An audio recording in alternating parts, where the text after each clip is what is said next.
Halo semuanya yang sudah bergabung. Kita tunggu ramai dulu ya. Masih bentar lagi sih mau jam 5. Boleh nih kalau di-share live-nya ke teman-teman kalian biar makin ramai.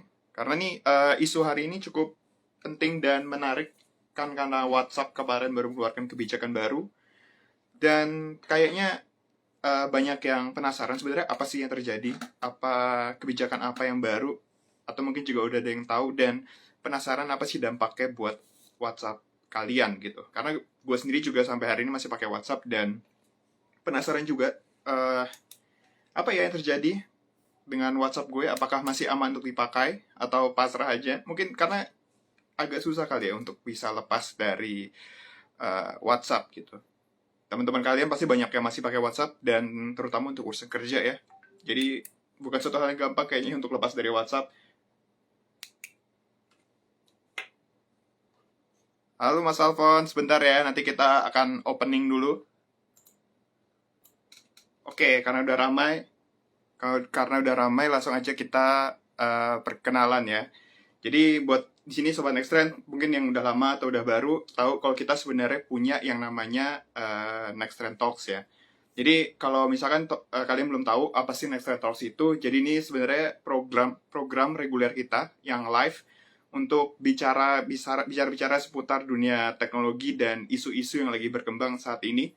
Dan sore ini kita akan bahas soal WhatsApp yang rame banget dibahas di dunia internet. Suara hilang ya?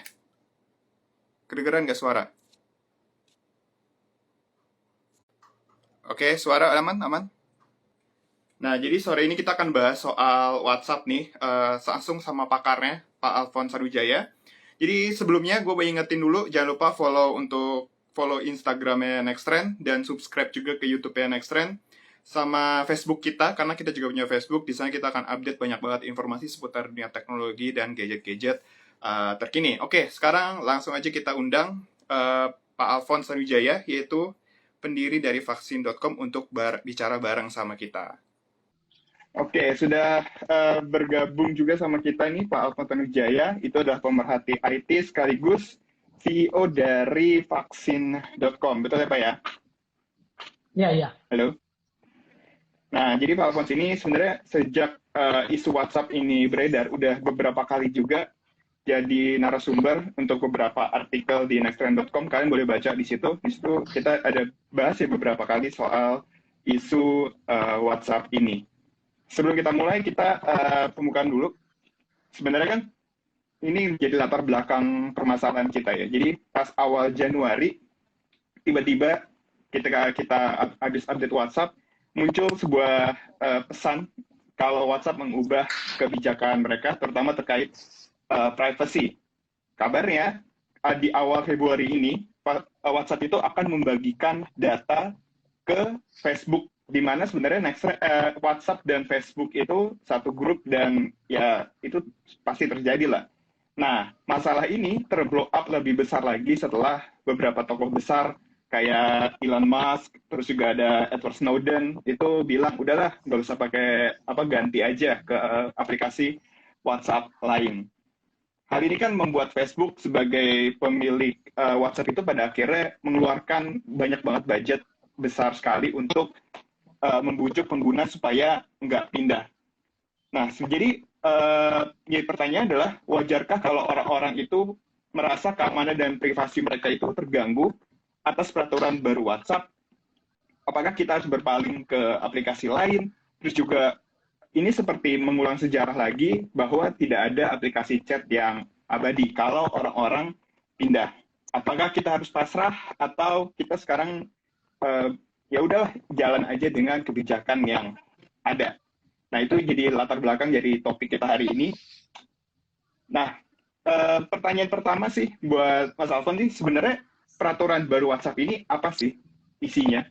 Atau mungkin lebih mudahnya untuk kita sebagai orang awam agar bisa paham. Oke, dua jawab langsung Mas. Oke, selamat sore.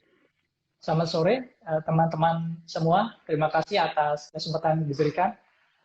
Sebenarnya ini merupakan kebijakan dari WhatsApp Group untuk membagikan data. Nah, data ke Facebook Group. Jadi Facebook Group itu yang besar itu ada Facebook dan Instagram selain WhatsApp.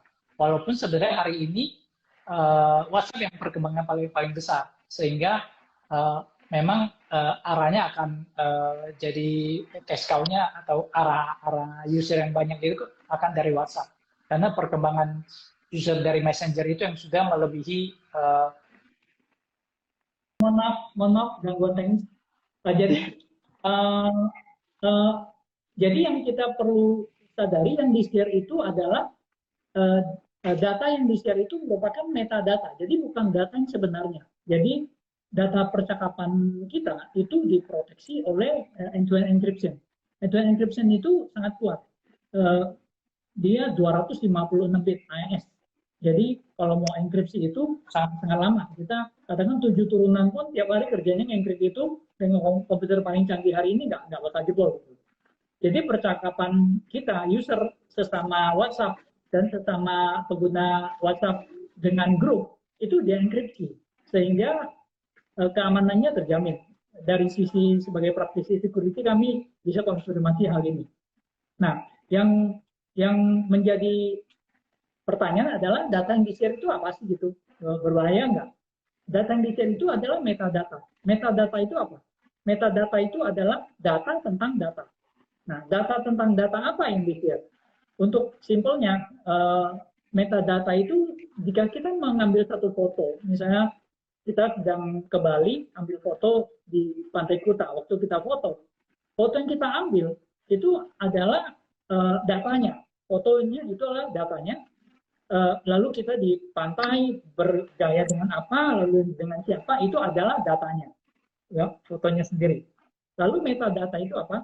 Metadata itu adalah data tambahan tentang foto itu. Foto itu diambil dengan kamera apa? Foto itu resolusinya berapa? Foto itu kompresinya berapa? Foto itu dengan pakai kompresi JPEG atau pakai PNG atau apa? Itu data yang standar. Lalu ada yang data yang lebih berharga lagi. Apa? Foto itu diambilnya kapan? Nah, itu mulai penting. Tanggal berapa, jam berapa, detik berapa, menit berapa, detik berapa. Lalu ada lagi GPS, lokasi diambil foto itu di mana. Jadi itu adalah metadata. Lalu kita di WhatsApp seperti apa posisinya? Nah, ini yang unik. Perlu kita sadari bahwa dalam posisi foto tadi di tangan kita, foto itu adalah datanya punya kita. Foto, kita memiliki data, kita memiliki foto. Kalau di dalam kita sebagai pengguna WhatsApp, bagi server WhatsApp, kita itu data. Jadi kita itu adalah objek dari WhatsApp. Itu yang perlu Anda sadari. Jadi WhatsApp memiliki kita sebagai data, user WhatsApp, kita kan bagi server WhatsApp, kita user WhatsApp, ya kan? Kita sebagai data, katakan seperti foto yang ada di Pantai Kuta tadi. Nah, foto yang di Pantai Kuta tadi atau apapun isi yang dilakukan user itu, WhatsApp nggak boleh tahu karena dienkripsi. Tetapi data metadata itu WhatsApp akan tahu dan harus tahu. Kenapa harus tahu? Karena dia perlu memberikan layanan. Contohnya, saya mau ngobrol sama Andi, saya mau ngobrol sama Caca. Kan dia perlu tahu si Andi nomornya berapa, si Caca nomornya berapa. Kalau tanpa tahu itu dia nggak mungkin bisa connect. Atau saya mau bergabung dengan grup, katakan grup yang suka menjelek-jelekan pemerintah, atau grup yang mendukung pemerintah, atau apa gitu kan. Dia mesti tahu grupnya apa. Kalau dia nggak tahu gimana, dia bisa masukin aku ke grup itu gitu. Nah, jadi data-data seperti itu yang diketahui oleh WhatsApp.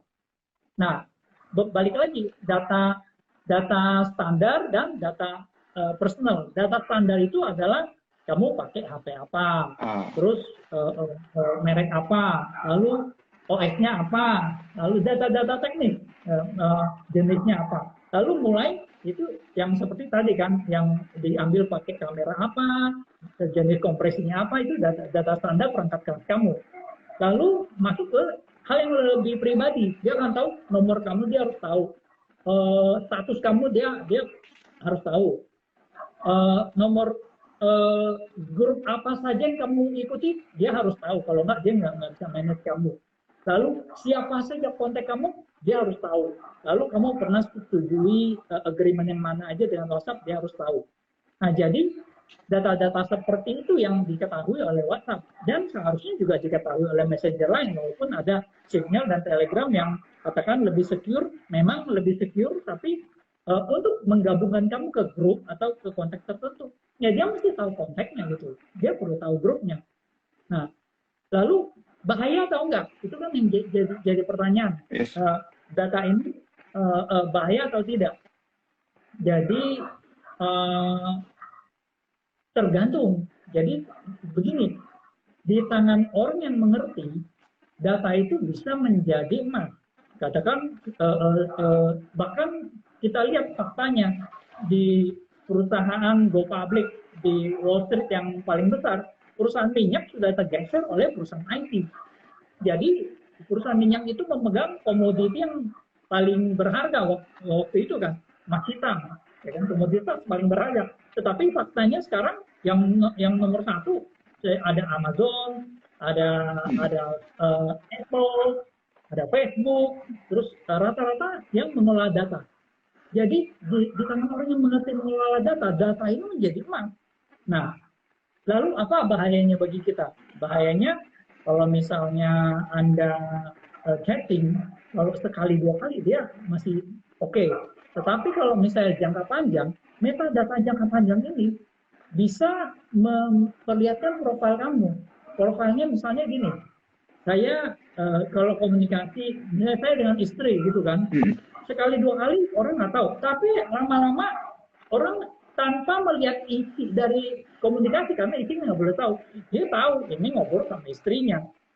Dan misalnya yang ini, yang satu ngomong terus, yang satu oke, yang satu kata-kata gitu kan.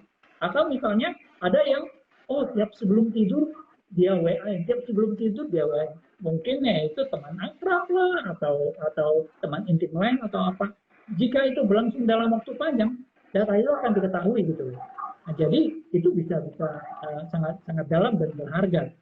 Lalu apa positif dan negatifnya?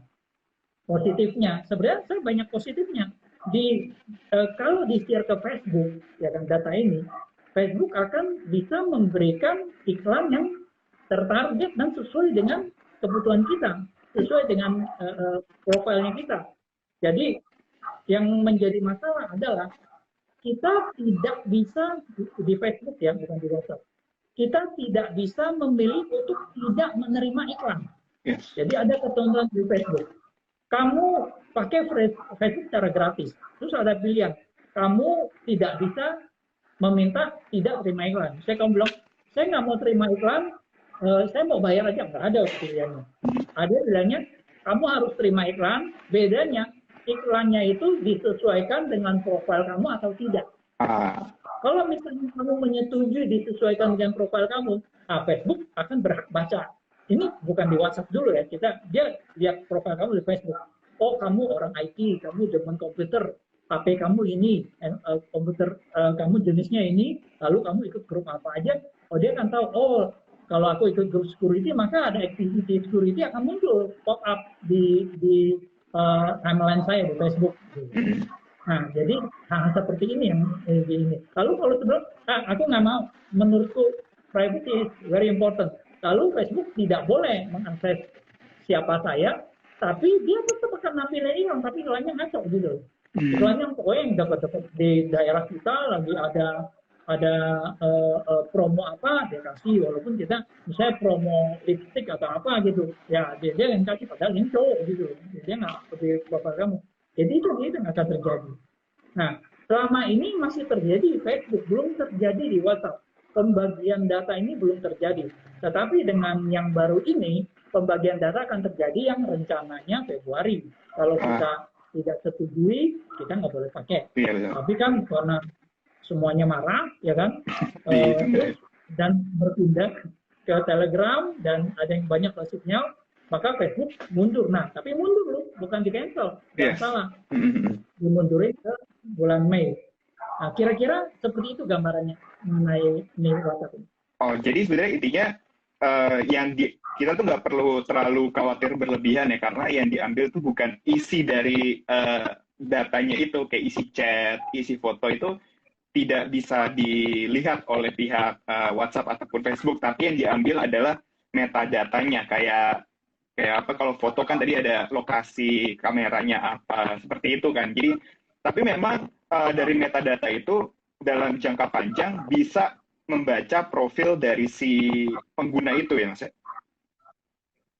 Ya, dari simpelnya gini, bayangkan kita sebagai admin Facebook, kan, lalu dengan melihat grup-grup WhatsApp apa saja yang diikuti, kemungkinan saya bisa tentukan orang ini cebong atau kampret. Ya, ya, ya, ya. Jadi itu salah satunya. Nah, masalahnya di mana? Resikonya. Resikonya ini sudah terjadi di Amerika, dampak negatifnya. Yang terjadi apa? Trump jadi presiden. Kenapa kita katakan begitu? Ini karena kasus Cambridge Analytica. Jadi waktu itu data dari pengguna Facebook di Amerika, kita ambil contoh di sana aja yang cukup real, ya kan? Dilihat itu ada dua kubu, Demokrat dan Republik. Dua kubu ini tidak mungkin kita sangat sulit, hampir tidak mungkin bisa merubah orang Demokrat untuk nyoblos Republik dan sebaliknya. Orang Republik tidak mungkin untuk nyoblos Demokrat. Sehingga mereka sering bergantian kepemimpinan. Lalu kasusnya kenapa Trump bisa menang? Itu semua media bilang Hillary yang menang. Karena Cambridge Analytica itu melihat profil dari orang itu, metadata, ya kan, bukan data ini. Lalu dia lihat orang ini, oh orang ini Demokrat, orang ini Republik.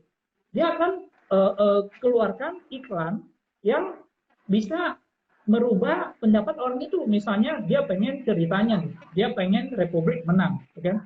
Maka orang Republik tiap kali buka Facebook, yang keluar iklannya itu adalah iklan-iklan yang bikin dia makin fanatik sama Republik.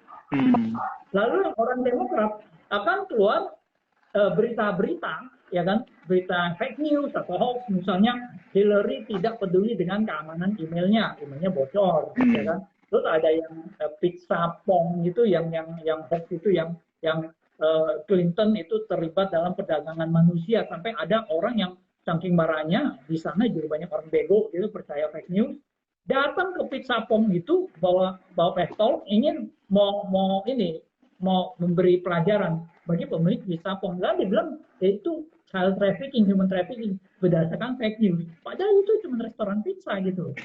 Nah, jadi dengan berita-berita seperti itu, yang Republiknya makin fanatik, yang Demokratnya dibikinnya ya Hillary kayak begini, ya kan? Ya udah, gue sih nggak mungkin coblosnya pun, gue nggak usah coblos aja gitu. Nah itu makanya dia kalah.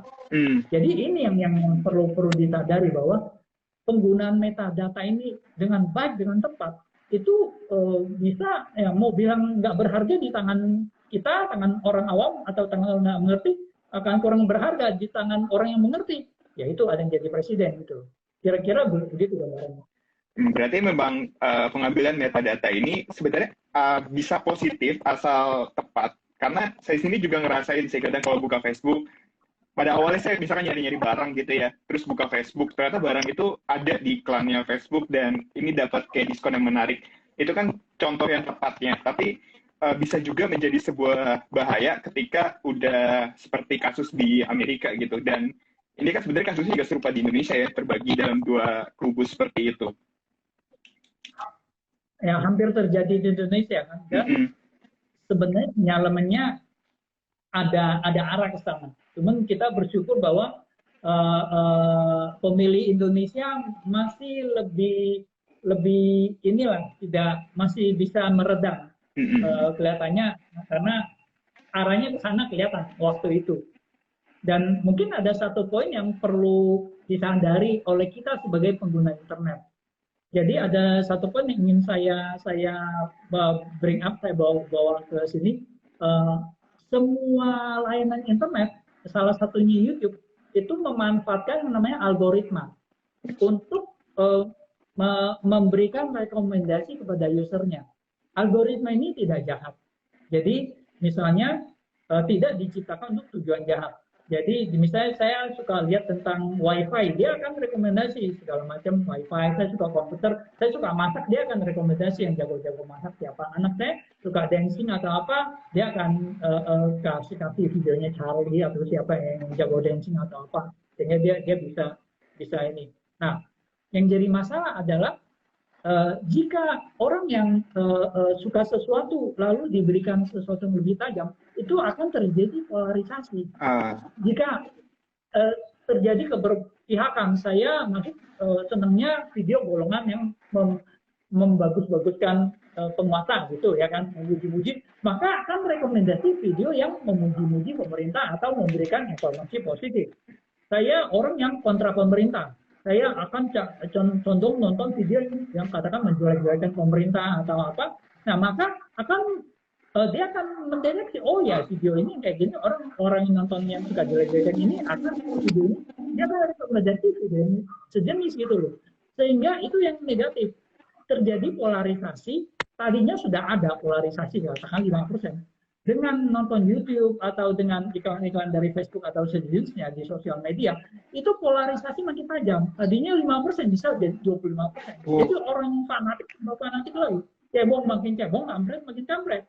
Padahal kan itu kan harusnya terjadi waktu pemilu, waktu pilkada. Oke, kita pilih, udah selesai, udah. Jangan ada pemisahan lagi. Kita harus terima hasilnya. Nah, kita perlu menyadari bahwa algoritma itu, jadi kalau waktu kita nonton YouTube, kita lihat Instagram juga pakai algoritma untuk rekomendasikan posting-postingnya, semua layanan media sosial. Nah, kita perlu sadari bahwa bagi si Instagram, bagi YouTube, bagi Facebook, kita ini data, kita ini foto, mereka itu adalah pemilik data. Jadi ibaratnya kita perlu sadari itu gitu. Jadi jangan mudah terpengaruh atau menjadi korban. Kita benar-benar perlu sadari itu yang perlu disadari oleh para pengguna media sosial tentang algoritma ini. Dan karena kebijakan ini juga sebenarnya kan ini menakuti untuk beberapa orang yang tidak mengerti dan akhirnya memutuskan untuk pindah, meskipun pindah itu juga nggak mudah sih. Pindahnya itu ada dua aplikasi chat yang cukup naik daun, yaitu Telegram dan Signal. Emang kan sebenarnya WhatsApp, Telegram, dan Signal ini semua aplikasi chat. Cuman apa sih yang membedakan ketiganya ini sih, Mas? Apakah dari segi keamanan berbeda ketiganya atau seperti apa? Kalau dari sisi enkripsi chat itu pada prinsipnya sama. Bahkan WhatsApp dan Signal itu menggunakan enkripsi yang sama. WhatsApp pakai Signal encryption. Signal sendiri sebenarnya perusahaan enkripsi yang open source sehingga bisa dipakai salah satu oleh WhatsApp. Dia lalu bikin messenger, dan informasi menariknya adalah pendiri WhatsApp yang dulu dia jual ke Facebook, lalu dia kecewa. Dia pernah janji bahwa WhatsApp tidak boleh pasang iklan. Mungkin WhatsApp akan terima bayaran gitu, tapi nggak jadi kan, diputuskan tidak. Dan dia udah jual, dia dapat banyak sekali, tapi dia kecewa, dia pindah ke Signal. Jadi dia orang di belakang ini. Jadi secara teknis not bad, ya kan, not bad. Dia orang yang tahu, dan kalau Signal berkembang itu tidak semudah membalik telapak tangan untuk membuat messaging. Bagi orang awam mungkin ini kan cuma software, download berapa puluh mega aja gitu, siapa aja bisa bikin. Tidak. Kalau Anda tanya saya untuk bikin aplikasi sekelas WhatsApp, Telegram sampai Signal, itu saya dengan yakin bisa mengatakan tidak lebih mudah daripada membuka pabrik mobil yang baru gitu. Jadi jangan menganggap ini sesuatu yang terlalu mudah. Karena kita kan perlu maintain server, maintain bandwidth, segala macam. Bayangkan WhatsApp ini maintain 2 miliar pengguna. Dan dia harus taruh servernya di mana-mana. Lalu bandwidthnya dia mesti bayar. Sampai saat ini ditombokin sama Facebook. Nah itu nggak sembarangan orang yang mengerti dan bisa. Tapi Signal ini karena pendirinya WhatsApp dulu, dia harusnya dari sisi teknisnya mampu. Tapi saya nggak ngerti dari sisi itu kan dari teknik saja. Kan banyak ada sisi pengembangan produk, ada sisi komunikasi, sisi apa. Nah, bisa nggak gitu waktu pertama-tama, sekarang sih semuanya serba enak, ibaratnya lagi pacaran lah, yang manis-manis aja semua.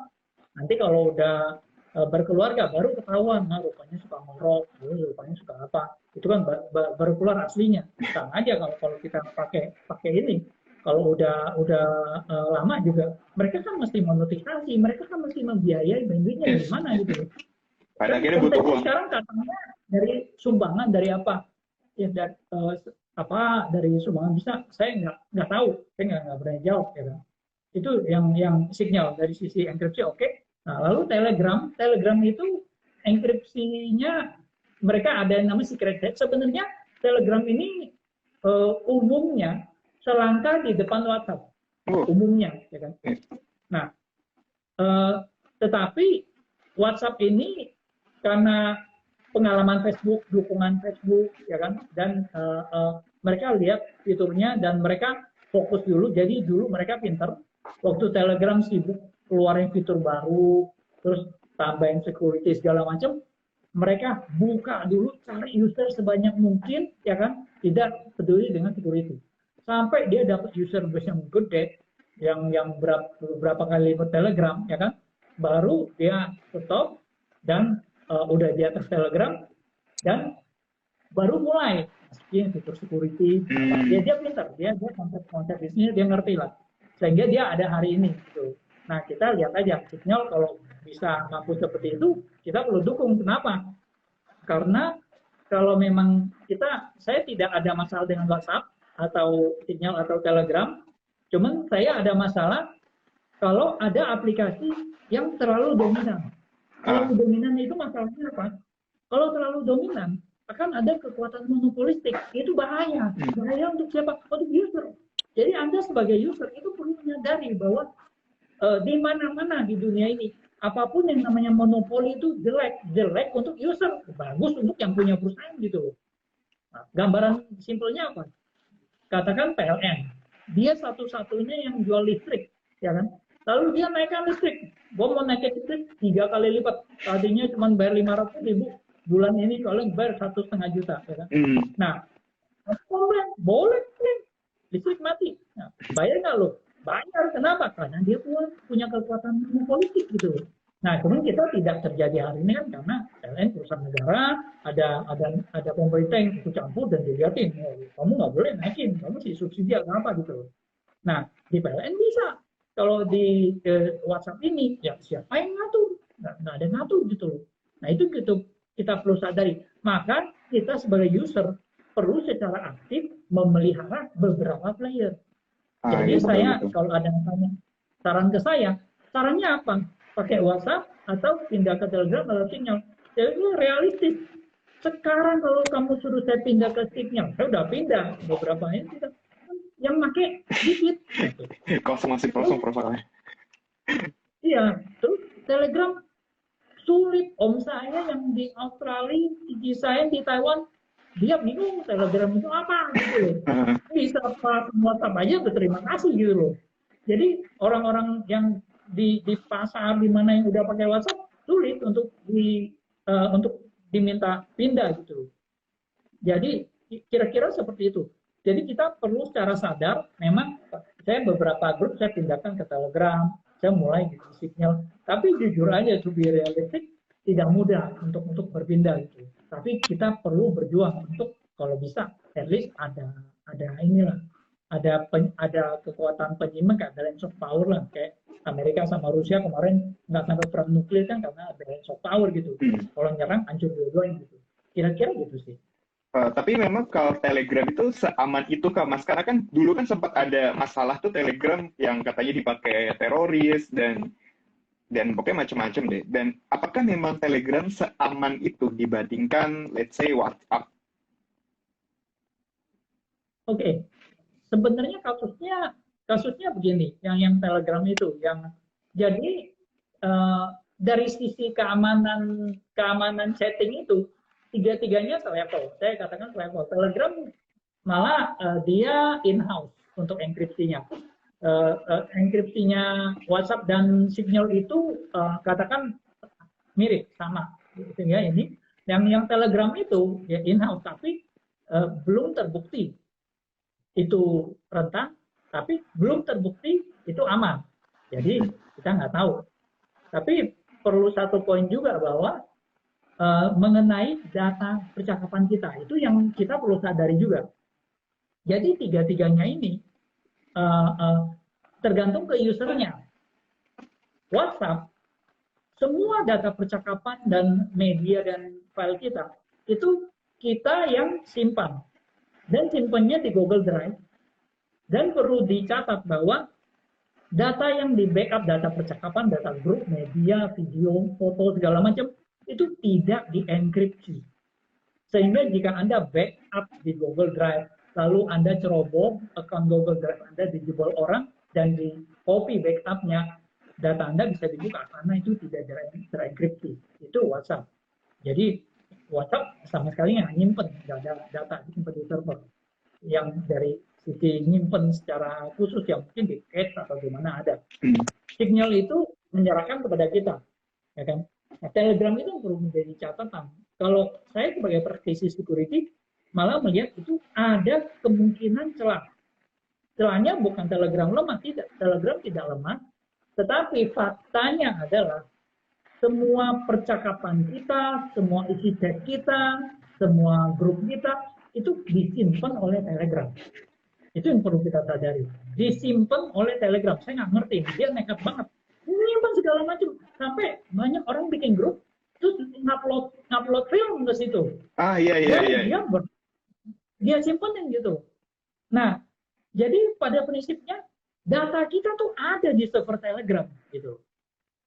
Hari ini belum jebol, belum terbukti jebol, belum ada informasi jebol. Tetapi jika suatu hari itu bisa dijebol, itu semua data bisa dibuka. Itu yang perlu kita sadari. Jadi kalau saya sebagai praktisi security bilang datanya ada di sana, jebol atau enggak, belum pernah jebol. Tapi bisa jebol apa enggak?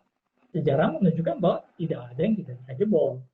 Jadi contoh gini, enkripsi AES 256 bit itu mau tahu berapa probabilitasnya, itu ada 2/256.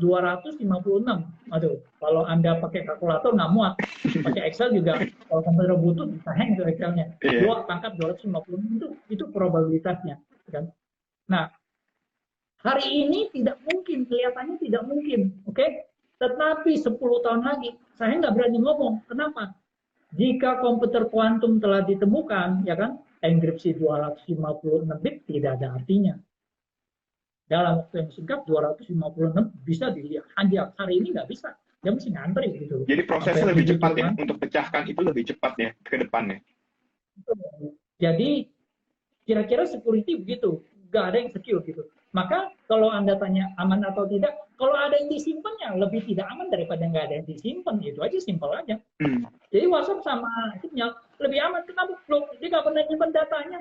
Telegram dia nyimpan datanya, nggak pernah jebol dia nyimpan kan. Nah poinnya itu yang perlu kita sadari. Jadi jangan mudah terkecoh oleh apa yang dipromosikan oleh ini, tetapi faktanya kira-kira seperti itu.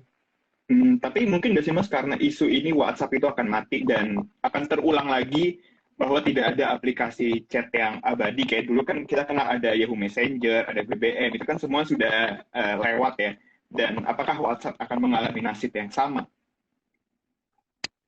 Kalau pandangan saya pribadi sih kelihatannya tidak ya. Jadi si Zuck ini jago, dia udah pinter. Waktu pertama kali dia beli WhatsApp saja orang heran, lu bayar segitu mahal untuk sesuatu messaging gitu. Tapi hari ini orang baru kebuka matanya bahwa oh memang arahnya ke sana. Yang perkembangannya paling tinggi ya memang messaging. Terus arah dia kemana? Arah dia adalah dia pengen, salah satu yang saya amati, dia ingin menguasai dunia. Caranya menjadi mata uang dunia.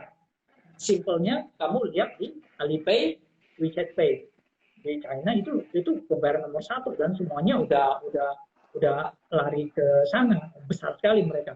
Nah, WhatsApp ini sempat keluarin tapi di-cut sama Trump tahun lalu yang namanya Libra. Libra ini mata uang dunia. Nah, jika Libra ini berhasil diluncurkan, itu sudah disupport sama Master sama Visa, itu US dollar bisa habis perannya gitu. Kenapa? Karena seluruh pengguna WhatsApp, pengguna Facebook itu sudah bisa transfer gitu tanpa perlu lewat bank lagi, tanpa bisa dikontrol seperti Bitcoin gitu. Itu yang ditakutkan oleh pemerintah, oleh Amerika. Gitu. Nah jadi arahnya ke sana, dan mereka kan ada ketentuan yang baru bahwa ada WhatsApp boleh melihat transaksi keuangan kamu dan seterusnya, walaupun itu jangan salah persepsi. Itu adalah WhatsApp-nya boleh melihat transaksi keuangan khusus untuk WhatsApp Pay. Oh, WhatsApp Pay. Jadi di India ada WhatsApp Pay sehingga mereka boleh melihat transaksi. Jadi ada teman yang tanya, oh gila, mobile banking BCA gue bisa diintip nih sama WhatsApp. Itu enggak. Jadi jangan terlalu jauh. Jadi mereka akan jalan di sana, tetapi arahnya ke sana. Mereka di India udah ada WhatsApp Pay, dan jika mereka bisa menguasai payment, kelihatannya memang arahnya ke sana. Dan akan hidup apa enggak, kalau lihat dari pengalamannya si Zak, si dia jago ya, dia beli Instagram juga besar, dia beli WhatsApp besar, harusnya sih dia akan survive. Malah kita yang mesti hati-hati. Kalau dia sampai punya kekuatan monopolitik, mau nggak mau kita bisa seperti kerbau dicocok hidung sama WhatsApp ya. Tapi memang sih kan isu WhatsApp ini jadi apa ya, pemantik buat kita untuk kayak ini masalah keamanan atau privasi ini jadi penting, dan banyak orang yang mulai ngeh gitu bahwa ini tuh penting soal privasi ini. Nah, jadi setelah misalkan WhatsApp, let's say, oke, kita akan kebijakan ini akan beneran terjadi. Apa sih harus kita lakukan, Mas, sebagai pengguna gitu, khususnya pengguna awam nih, untuk bagaimana kita menyikapi kebijakan baru WhatsApp ini? Apa yang harus kita lakukan? Oke, saya setuju. Saya setuju sekali dengan kondisi ini, bahwa secara tidak langsung pengguna jadi disadarkan bahwa kamu ini adalah data bagi WhatsApp. Kamu ini adalah data bagi Instagram. Kamu ini adalah data bagi YouTube dan semua lain-lain. Even kamu ini adalah data bagi GoPay, bagi Oppo, bagi Tokopedia. Kamu ini adalah data. Itu yang perlu disadari, bahwa kamu ini berharga gitu. Saya ini berharga, bagi perusahaan-perusahaan ini saya berharga. Dan karena itu kita mesti menjaga harta digital kita. Nah, bagaimana menjaga data digital kita? Ini yang saya pikir perlu disosialisasikan ke para pengguna internet. Apa sih harta digital kita? Banyak, tetapi yang utama adalah account. Jadi account Anda adalah harta digital Anda yang sangat berharga, salah satunya ya. Jadi contohnya account Gmail, account Facebook, account WhatsApp. Jadi kalau misalnya Anda tidak jaga harta digitalnya dengan baik, Anda akan berpotensi mengalami kerugian yang besar, mengalami kerugian finansial juga bisa. Misalnya contohnya account Anda tidak menjaga email Anda dengan baik, lalu email Anda berhasil diambil alih dan dipakai untuk mereset beberapa account Anda yang penting, banyak, Anda akan mendapatkan kerugian. Jadi saya sarankan kita sebagai pengguna, kita mulai dari yang basic dulu. Amankan account Anda. Cara amankannya gimana? Perlu kita ketahui sekarang bahwa perlindungan username dan password itu sudah tidak aman. Jadi saya tidak merekomendasikan Anda untuk mengandalkan password yang rumit, walaupun udah pakai kombinasi huruf besar, huruf kecil, tanda baca, segala macam, kan? Itu sudah dianggap tidak aman. Saya kadang-kadang juga kurang setuju dengan banyak layanan account baik finansial atau apa yang ganti password berapa lama sekali secara rutin atau apa. Ada bank yang bilang atau layanan ini yang bilang ganti password 3 bulan sekali atau apa. Kalau 3 bulan sekali aku ganti password untuk semua layanan, lama-lama aku malah lupa passwordnya. Betul. kunci sendiri gitu loh. Jadi aku malah berpandangan terbalik. Jika ada yang benar-benar ngotot suruh ganti password, kayaknya waktu itu LinkedIn, terus ada beberapa lah e-commerce yang suruh kita ganti password. Saya malah curiga sebenarnya data lu udah Hmm. sebenarnya data kamu udah bocor. Kalau data kamu bocor, memang usernya ganti password. Jadi itu. Nah, lalu bagaimana caranya mengamankan akun ini? Kalau misalnya kita sudah tidak aman, ada yang namanya two factor authentication atau one time password, OTP atau TFA. Nah, hampir semua layanan account itu bisa Anda aktifkan two factor authentication-nya. Jadi kita ambil contoh username dan password kita sudah dicuri orang, one time password-nya nggak mungkin dicuri, mereka nggak bisa masuk akunnya. Jadi itu yang pertama. Jadi amankan aset digital Anda dengan baik dengan aktifkan two-factor authentication. Kalau di WA, Anda perlu aktifkan namanya two-step verification. Ya, masuk ke setting, terus cari account two-step verification. Itu adalah memberikan PIN 6 angka untuk melindungi akun kita. Misalnya kita nggak mau mantan pacar kita lihat WA kita, dia ambil HP kita, dia nggak bisa, dia buka apa PIN-nya, dia nggak tahu gitu. Nah, ini akan menolong jika ceritanya ada orang yang nembak nomor kita, nembak nomor WA kita, dia buka masukkan SIM baru, dia masukkannya nomor WA kita, lalu itu kan sudah dilindungi dengan one time password dikirim ke SMS kita. Dengan ada kecelakaan atau apa, nomor itu berhasil diambil oleh orang itu, misalnya di handphone kita ada trojan, atau dia pura-pura nyamar jadi apa, kita kasih tahu nomor itu, WA-nya pindah, orangnya tetap tidak bisa buka WA kita. Kenapa? Karena ada two-step verification tadi. Cuma kita yang tahu angkanya. Nah, kalau dia diambil, kita tinggal tembak balik, udah, kita tahu PIN-nya. Sehingga bisa balik. Jadi, itu yang perlu dilakukan pertama. Yang kedua adalah, kan banyak disuruh passwordnya unik. Account kita tuh banyak, saya rasa 30 sampai 50 kredensial itu sedikit. Saya ada ratusan kredensial, wifi lah, password internet banking, segampangnya juga berapa tuh, ada emailnya juga banyak segala macam. Nah, memang orang kan cenderung supaya gampang ingat, passwordnya satu aja. Yang jadi masalah kalau sudah dicuri, itu semua dia dapat jackpot, semua account dia dapat. Jadi itu yang nanti seperti kasusnya LinkedIn. Saya pernah dapat email dari LinkedIn bahwa I know that Konekin 03 is your password. Terus dia bilang, kamu suka nonton film porno segala macam, aku sudah pasang trojan di komputer kamu, terus dia merekam mimik kamu waktu film porno itu, dan aku capture film porno itu. Aku akan sebarin film ini kecuali kamu bayar sekian Bitcoin ke akun ini gitu. Nah, bagi orang awam kan ketakutan, karena dia pinter. Orang banyak kan nonton film porno, orang takut ketahuan film porno, ya kan? Nah, kalau kamu mau ini tidak tersebar, kamu bayar $500 atau $1.000, ya kan? Nah, tapi poinnya, kenapa dia bisa tahu password saya? Konekin 03 waktu itu. Nah, rupanya yang terjadi adalah servernya LinkedIn jebol, sehingga 160 juta kredensial itu dijatuh ke tangan orang. Jadi dia tahu, dan masuklah ke tangan orang yang pinter. Bagaimana memanfaatkan big data? Dia bikin skenario ini, ya kan? Dia spamin ke 160 juta orang, ambil kata 1% aja yang berhasil. Dia mintanya $1.000. 1% dari 160 juta, 1,6 juta kali $1.000. Begitu yang dia dapatkan. Nah, jadi karena saya memang merekam semua kredensial saya per layanan, jadi saya tahu Konekin 03 LinkedIn, sialan, server LinkedIn jebol, dia mau ngerjain gua gitu.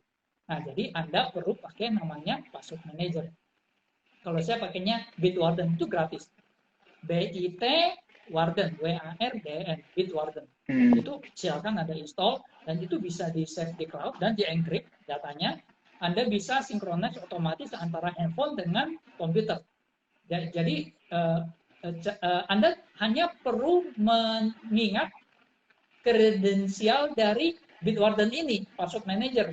Jadi dia akan menyimpan semua, Anda tinggal masukkan username yang di Gmail, username di Yahoo, lalu Facebook username atau apa, lalu passwordnya apa, dia suruh bikin rumit, dia ada, dia bikinin serumit yang kamu ingat pun nggak perlu kamu ingat, bintang, pagar, tanda kurung buka, kurung tutup, huruf besar, huruf kecil, angka segala macam, jadikan password itu bisa kan nge-save si Bitwardennya.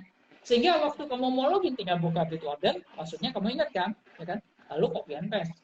Jadi kira-kira itu saran saya. Kita perlu menyadari bahwa kita sudah memiliki aset digital, jagalah aset digital Anda dengan baik. Lalu kalau mengenai yang bagaimana metadata kita dieksploitasi itu, kalau dimanfaatkan untuk hal yang positif, saya setuju. Jadi saya senang kok liatin iklannya Facebook yang memang cocok dengan yang saya minati kok.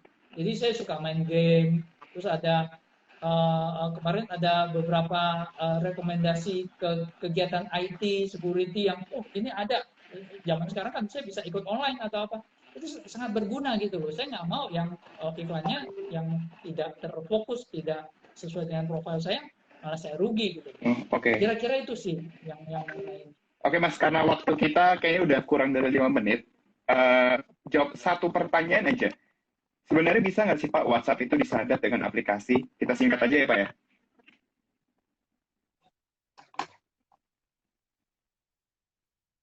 Halo? Suaranya tidak terdengar tadi. Apakah WhatsApp itu bisa disadap dengan aplikasi? Oh, oke. Singkat aja Pak, 5 menit doang. Kita waktu selalu tersisa. Sayang sekali.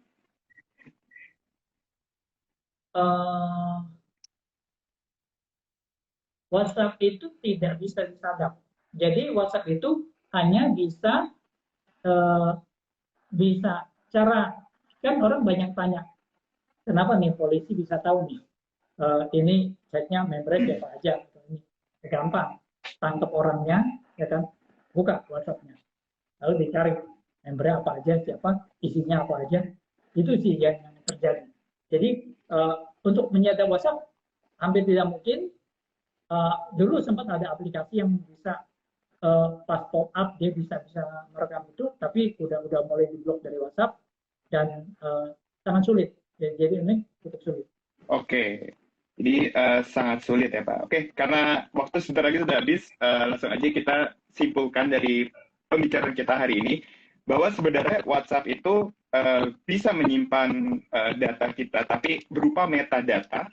Seperti bisa dibilang semacam data mentah kayak data dari GPS, terus juga kamera apa yang kita pakai seperti itu. Dan dampaknya adalah bisa sangat baik seperti personalisasi iklan, tapi bisa juga sangat buruk seperti kasus di Amerika.